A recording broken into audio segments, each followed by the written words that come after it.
Box office దగ్గర year rebel star Prabhas నటించిన సినిమాలు రెండు ఆడియన్స్ ముందుకు వచ్చాయి. ఫస్ట్ హాఫ్ ఎండ్ అవుతున్న టైంలో ఆదిపురుష్ సినిమాతో ఆడియన్స్ ముందుకు వచ్చి ఎక్స్ట్రాడినరీ ఓపెనింగ్స్ ని సొంతం చేసుకున్నా కూడా తర్వాత విపరీతమైన ట్రోల్స్ ను ఫేస్ చేయాల్సి రావడంతో కలెక్షన్ల పరంగా గట్టి ఇంపాక్ట్ సొంతం చేసుకున్న ఆ సినిమా పరుగును త్వరగానే కంప్లీట్ చేసుకోవాల్సి వచ్చింది.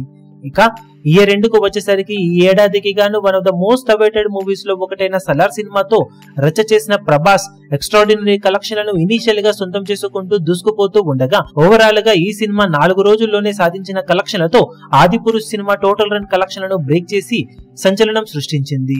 ఆదిపురుష్ సినిమా టోటల్ రన్ లో 397 కోట్లకు పైగా గ్రాస్ ను వసూలు చేస్తే సలార్ సినిమా కేవలం 4 రోజుల్లోనే ఆ కలెక్షన్ల మార్కును దాటేసి 5వ రోజు కలెక్షన్లతో 400 కోట్ల క్లబ్ లోకి అడుగుపెట్టగా ఓవరాల్ గా ఈ ఏడాదికి గాను టాలీవుడ్ హీరోల పరంగా ఆల్ టైమ్ హైయెస్ట్ కలెక్షన్ సొంతం చేసుకున్న హీరోగా భారీ మార్జిన్ తో ప్రభాస్ కొత్త రికార్డును నమోదు చేయగా ఆదిపురుష్ సినిమా అలాగే సలార్ సినిమాల టోటల్ కలెక్షన్స్ లెక్క ఇప్పటి వరకు 825 కోట్లకు పైగా గ్రాస్ వసూలను సొంతం చేసుకోవడం ఊహకందని ఊచకోతనే చెప్పాలి.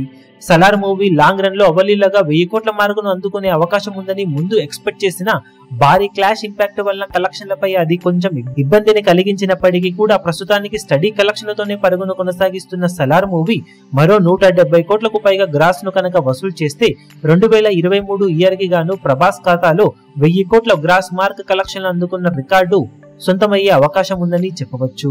మరి లాంగ్ రన్ లో సలార్ మూవీ ఎలాంటి కలెక్షన్లను ఇంకా సొంతం చేసుకోగలుగుతుందో చూడాలి. ఈ వీడియో మీకు నచ్చినట్లయితే లైక్ చేయండి, షేర్ చేయండి, ఛానల్ ను సబ్స్క్రైబ్ చేయడం మాత్రం మరవకండి. ఏ చిన్న అప్డేట్ ను మిస్ అవ్వకూడదు అనుకుంటే బెల్ ఐకాన్ ను ప్రెస్ చేయండి.